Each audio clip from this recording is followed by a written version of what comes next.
आज हम लोग का क्लास है Newton second law of motion. पिछले क्लास में हमने Newton first law of motion और एक मोस्ट इम्पोर्टेंट टॉपिक जो मोमेंटम था उसको डिस्कस किए थे।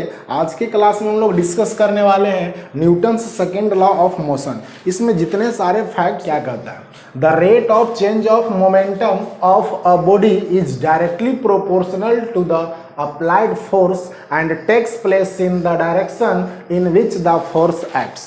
यानी जो न्यूटन सेकेंड लॉ हमें बतलाता है कि rate of change of momentum, ये जो फोर्स होगा वो प्रोपोर्शनल होगा। तो फोर्स जो है वो प्रोपोर्शनल होगा, किसका प्रोपोर्शनल होगा? तो rate of change of momentum, यानी यहाँ पे हम लोग लिख सकते हैं change of momentum, change of momentum. और इस मोमेंटम को चेंज होने में जो टाइम लगता है, टाइम टेकन, तो उसे हम लोग क्या कर सकते हैं, टाइम लिख सकते हैं, या टाइम टेकन भी लिख सकते हैं। ठीक है, तो फोर्स जो है प्रोपोर्शनल होगा, डायरेक्टली प्रोपोर्शनल होता है। चेंज ऑफ मोमेंटम वाई क्या होता है, अपॉन टाइम होता है। अब चेंज ऑफ मोमेंटम मीन्स क्या हो गया? जैसे चेंज ऑफ मोमेंटम पिछले क्लास में पढ़े कि मोमेंटम जो होता है मास इंटू क्या होता है, वेलोसिटी। मास इंटू क्या होता है, वेलोसिटी। तो चेंज ऑफ मोमेंटम क्या हो जाएगा, मीन्स फाइनल मोमेंटम माइनस क्या हो जाएगा, इनिशियल मोमेंटम। ठीक है, फाइनल मोमेंटम मीन्स क्या होगा, इनिशियल मोमेंटम। एक एक्सीलरेशन में डिफिनीशन है कि चेंज इन वेलोसिटी, तो चेंज इन वेलोसिटी मीन्स क्या होता है, final velocity minus initial velocity. और ये चेंज होने में जो टाइम लगता है अपन क्या होता है, टाइम।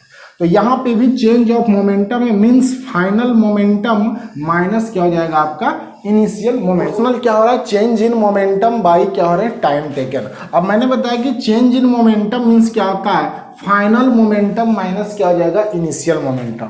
तो फाइनल मोमेंटम, मोमेंटम का जो फॉर्मूला होता है P इक्वल टू क्या होता है, mv होता है, या P इक्वल टू आप लिख सकते हैं mu, क्योंकि यहाँ पे वेलोसिटी फाइनल, यहाँ पे वेलोसिटी क्या है, इनिशियल है। तो मेरे पास हो जाएगा फाइनल mv माइनस क्या हो जाएगा, mu, और बाई में क्या हो जाएगा, t। क्योंकि भाई मोमेंटम चेंज करेगा तो चेंज करने में कुछ तो टाइम लगेगा, कुछ तो टाइम लगेगा, 2 सेकेंड, 4 सेकेंड, 5 सेकेंड, कुछ टाइम लगेगा तो टाइम हो जाता है। अब यहाँ पे F प्रोपोर्शनल, M दोनों में क्या है, common, V minus you by क्या हो जाएगा, T। अब हम लोग इक्वेशन ऑफ लॉ पढ़े थे एक्सीलरेशन, A इक्वल टू क्या होता है, V minus you by T होता है। तो यहाँ पे V minus you by T का वैल्यू क्या है, A। तो फोर्स प्रोपोर्शनल M इंटू इसकी जो वैल्यू हो जाएगी वो क्या हो जाएगी, A हो जाएगी इसकी वैल्यू। तो यहाँ पे F प्रोपोर्शनल हो जाएगा M इंटू A, यानी F प्रोपोर्शनल हो जाएगा M में। F प्रोपोर्शनल हटाने के बाद कोई कांस्टेंट नंबर आता है और वो कांस्टेंट होता है, तो यहाँ पे हम लोग K ले लेते हैं और इंटू में हो जाएगा M में। नोट में लिख लेंगे हम लोग वेयर K इज क्या हो जाएगा, कांस्टेंट। K इज क्या है, कांस्टेंट है। So F equal to K into क्या है, M।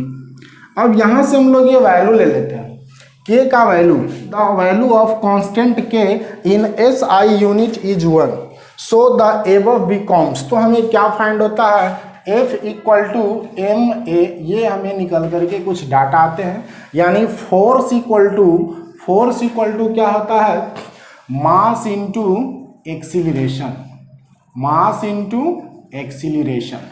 ये कुछ कंप्लीट डाटा निकल करके आ गया। फोर्स इक्वल टू क्या निकल करके आ गया है, मास इंटू एक्सीलरेशन आ गया। ठीक है, अब हम लोग इसका ऐसा यूनिट फाइंड करेंगे। ऐसा यूनिट इसका किस टू मास इंटू क्या होता है, एक्सीलरेशन होता है। अब अगर पूछ दे कि the SI unit of force, तो यहाँ से हम लोग SI यूनिट फाइंड करेंगे। यहाँ पे क्या है, M इंटू A है, तो SI यूनिट ऑफ मास क्या हो जाएगा, किलोग्राम, और SI यूनिट ऑफ एक्सीलरेशन क्या हो जाएगा, मीटर पर सेकेंड स्क्वायर। यानी अगर कंप्लीट कंबाइंड कर लेंगे तो kilogram metre per second square. ये किसका SI यूनिट हो गया, तो आपका फोर्स का SI यूनिट हो गया। जबकि बिफोर चैप्टर में हम लोग पढ़ते आ रहे हैं कि फोर्स का जो SI यूनिट होता है वो न्यूटन होता है। तो आप कंप्लीट याद रखिएगा, 1 न्यूटन इक्वल टू होता है 1 kilogram metre per second square.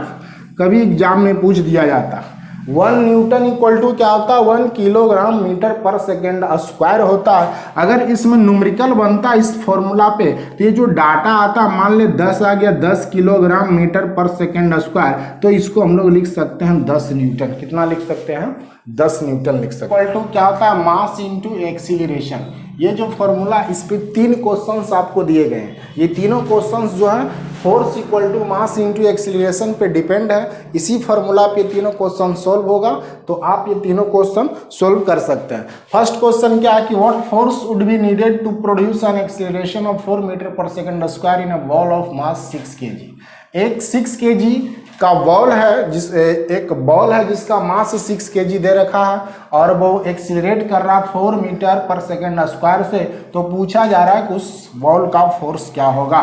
तो यहाँ पे m दे रखा है कितना 6 kg और a दे रखा है आपका 4 मीटर पर सेकेंड स्क्वायर। हमसे पूछा जा रहा है F equal to M into A. M कितना दिया हुआ है 6 इंटू 4 यानी आ जाएगा 24 न्यूटन। 24 न्यूटन का जो है फोर्स उस बॉल पे क्या होगा अप्लाई होगा। तो ये कुछ complete data. Second number question और थर्ड नंबर क्वेश्चन आप हमें बना करके सेंड कीजिए, ठीक है। सेकंड नंबर में क्वेश्चन है what is the acceleration produced by a force of 12 Newton. 12 Newton का फोर्स अप्लाई हो रहा है उस ऑब्जेक्ट पे और उस ऑब्जेक्ट का मास दे रखा है 3 किलोग्राम। तो वो कितने एक्सीलरेशन से प्रोड्यूस करेगा, कितना एक्सीलरेशन से वो क्या करेगा।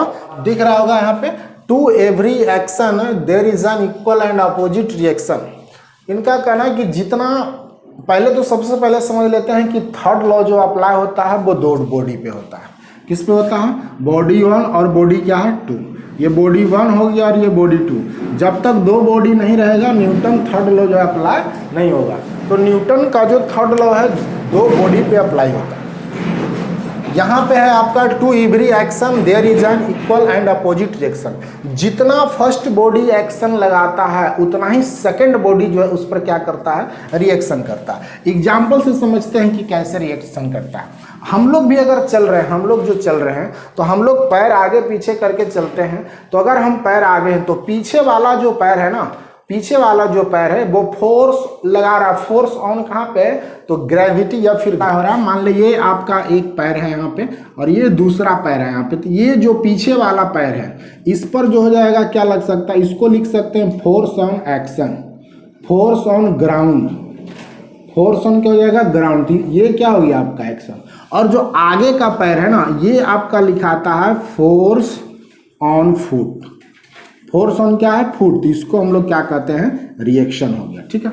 समझना है कि एक्शन कब यूज होता है रिएक्शन कब यूज होता है। अगर आप चल रहे हैं तो मेरा पैर आगे और एक पैर पीछे, तो जो पीछे का पैर है ना वो फोर्स ऑन ग्राउंड ये एक्शन हो जाएगा और आगे का जो पैर है वो फोर्स ऑन फुट रिएक्शन। हमने क्या किया पीछे अर्थ पे फोर्स लगा दिया, वापस को हमको क्या किया आगे, क्योंकि अर्थ को तो हम पीछे कर नहीं सकते या धकेल नहीं सकते, लेकिन वो अर्थ क्या ग्राउंड क्या करता है हमको आगे की ओर फोर्स अप्लाई कर देता है। तो फोर्स ऑन फुट जो होगा आपका रिएक्शन हो जाता है और फोर्स ऑन ग्राउंड जो हो जाता है वो आपका क्या होता है एक्शन होता है, ठीक है। एक बोट वाला एग्जाम्पल आप देखे होंगे कि कोई बोट है, बोट पे अगर कोई आदमी है, यहाँ पे कोई आदमी और ये आपका ग्राउंड है, यहाँ से ये क्या करता है जंप करता है। तो इस पर जो फोर्स है ना, इस पे जो फोर्स अप्लाई होगा, ये ग्राउंड आपका देख रहे हैं, यहाँ पे ग्राउंड है, तो यहाँ पे ग्राउंड है, तो ये यहाँ पे लिखा आएगा force on ground. Force on क्या होगा ग्राउंड, ये हो जाएगा मेरा एक्शन। यहाँ पे हो जाएगा फोर्स ऑन मैन, आदमी के द्वारा, ये क्या आपका हो जाएगा रिएक्शन हो जाएगा।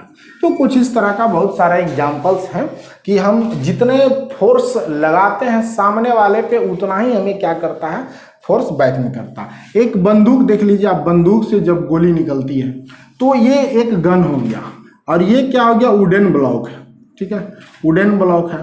तो ये जो होगा गन पे जो होगा एक्शन होगा और यहाँ पे क्या होता है आपका रिएक्शन होता है। जो वुडन ब्लॉक है पीछे वाले पोर्शन में ये रिएक्शन हो गया और गन मेरा क्या हो गया एक्शन हो गया। ये गोली जब निकलती है जितनी स्पीड से निकलती है ना उतना ही फोर्स क्या करता है पीछे की ओर लगाता है, तो ये रिएक्शन होता है और ये क्या होता है of momentum. Conservation of momentum क्या कहता है, कंजर्वेशन ऑफ मोमेंटम में हम लोग को पढ़ना क्या, one body gains momentum then some other body must lose an equal amount of momentum. यानी एक बॉडी का जो मोमेंटम है वो गेन करेगा और दूसरे बॉडी का जो मोमेंटम है वो लॉस करेगा और दोनों क्या हो जाएगा, इक्वल हो जाएगा। लॉस मतलब कि दूसरे बॉडी का माइनस होगा, पहले बॉडी का प्लस होगा और ये दोनों क्या हो जाएंगे, इक्वल हो जाएंगे। इसका अमाउंट जो है मोमेंटम का इक्वल होता है, ठीक है। दूसरा पॉइंट क्या है, momentum is never created nor destroyed. Momentum जो है कभी भी इसको हम लोग क्रिएट नहीं कर सकते हैं और ना ही इसे कभी डिस्ट्रॉयड कर सकते हैं। The law of conservation of momentum is also known as principle of conservation of momentum कहलाता है। यानी law of conservation of momentum को ही हम लोग क्या कहते हैं, principle of conservation of complete data है। When the force F1 and F1 of the truck पे जो है फोर्स F1 अप्लाई हो रहा है, acts on the car for a time t, time कितना ले रहा है, t, then the velocity of car changes from u2 to क्या होता है, v2। यानी उस कार का जो वेलोसिटी है वो चेंज हो जाता है, u2 से क्या हो जाता है, v2 हो जाता है। सो एक्सीलरेशन क्या हो जाएगा यहाँ पे, v2 माइनस क्या होगा, u2 होगा, क्योंकि पहले भी एक्सीलरेशन का फॉर्मूला v माइनस क्या होता है, u बाई टी होता है। तो यहाँ पे v2 माइनस u2 बाई क्या हो जाएगा, t। अब अगर फोर्स की बात की जाए तभी बताते F इक्वल टू होता है मास इंटू एक्सीलरेशन, यानी F इक्वल टू ma होता है। तो यहाँ F1 है तो ये मास हो गया और ये क्या हो गया, एक्सीलरेशन। सेम कंडीशन अगर A2 इक्वल टू है तो A1 equal to v1 minus u1 by क्या हो जाएगा, t, और F2 इक्वल टू क्या हो जाएगा, m1 into v1 minus u1 by क्या हो जाएगा, t। यहाँ पे लिखा गया the force F1 exerted by the truck is the action and the F2 exerted by the car is the reaction। यानी ट्रक पर जो है एक्शन अप्लाई हो रहा है उसका जस्ट अपोजिट जो है कार है उस पर कौन सा अप्लाई हो रहा है, रिएक्शन। तो according to Newton's third law क्या कहता है कि एक्शन जो होता है वो अपोजिट रिएक्शन का इक्वल होता है। ये आपका एक्शन हो गया, अपोजिट रिएक्शन का इक्वल होगा, अपोजिट रिएक्शन मीन्स निगेटिव होगा। तो F1 माइनस क्या हो, F1 इक्वल टू क्या हो गया, माइनस F2। F1 का यहाँ पे वैल्यू पुट कर दिया गया, F1 का यहाँ से वैल्यू था m2 v2 minus u2 by T, ये और माइनस F1 का जो F2 का वैल्यू था m1 into v1 minus u1 by T. आप इसे खुद से भी सोल्व कर सकते हैं। सोल्व करने के बाद कुछ इस तरह का डाटा आएगा, m1 u1 plus m2 u2 equal to m1 v1 plus m2 v2। ये मेरा निकल गया आपका कॉलिजन का फार्मूला हो गया, जिसको कंजर्वेशन ऑफ मोमेंटम जाना जाता है, ठीक है। तो कॉलिजन का एक m1 u1 plus m2 u2 है, प्लस इक्वल टू में है m1 v1, प्लस में है m2 और v2 है। तो यहाँ पे टोटल मोमेंटम हो गया, टोटल मोमेंटम बिफोर कॉलिजन है और ये टोटल मोमेंटम जो है आफ्टर कॉलिजन है, ठीक है।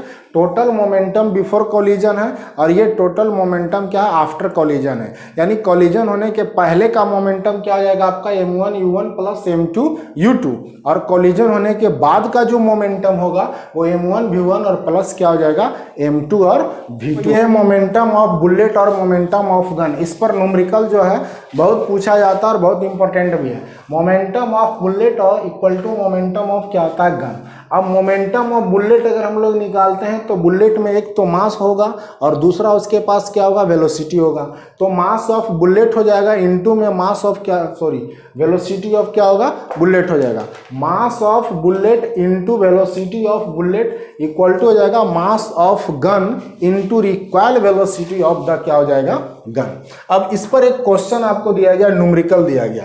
न्यूमेरिकल क्या है आपका कि bullet of mass 10 gram is fired. एक 10 ग्राम का बुलेट है जिसको एक गन से क्या किया जाता है, फायर किया जाता है, ठीक है।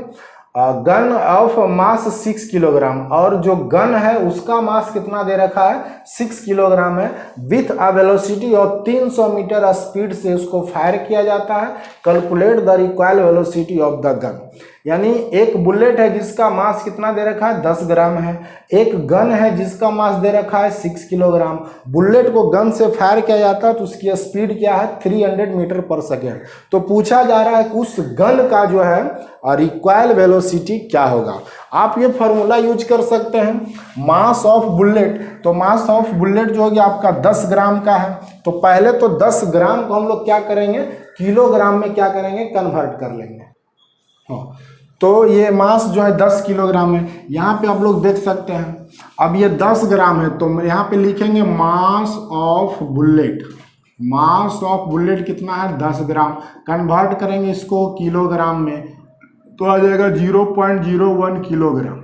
ये निकल गया मास ऑफ क्या चीज, बुलेट निकल गया। अब स्पीड वेलोसिटी ऑफ बुलेट क्या दे रखा है, तो वेलोसिटी ऑफ बुलेट जो है आपका 300 मीटर पर सेकेंड है। तो फॉर्मूला यूज कर लीजिए। फॉर्मूला हम लोग क्या यूज कर सकते हैं, फॉर्मूला यूज कर सकते हैं 0.01 into 300 equal to mass of gun कितना था 6 किलोग्राम और रिक्वायल वेलोसिटी हमको फाइंड करना है। तो रिक्वायल वेलोसिटी इक्वल टू क्या हो जाएगा, रिक्वायल वेलोसिटी इक्वल टू हो जाएगा 0.01 इंटू 300 बाई में क्या हो जाएगा 6, 1 अपॉन क्या हो जाएगा ये 1/100 इंटू क्या हो जाएगा 300 बाई में 6, ये हो गया 3 2 यानी 1 बाई कितना आएगा 2 यानी 0.5 मीटर पर सेकेंड इसका क्या हो जाएगा आंसर। यानी रिक्वायर्ड वेलोसिटी जो निकलेगा 0.5। इस न्यूमेरिकल को आप क्या करिएगा बना करके इसका आंसर हमें सेंड करिए।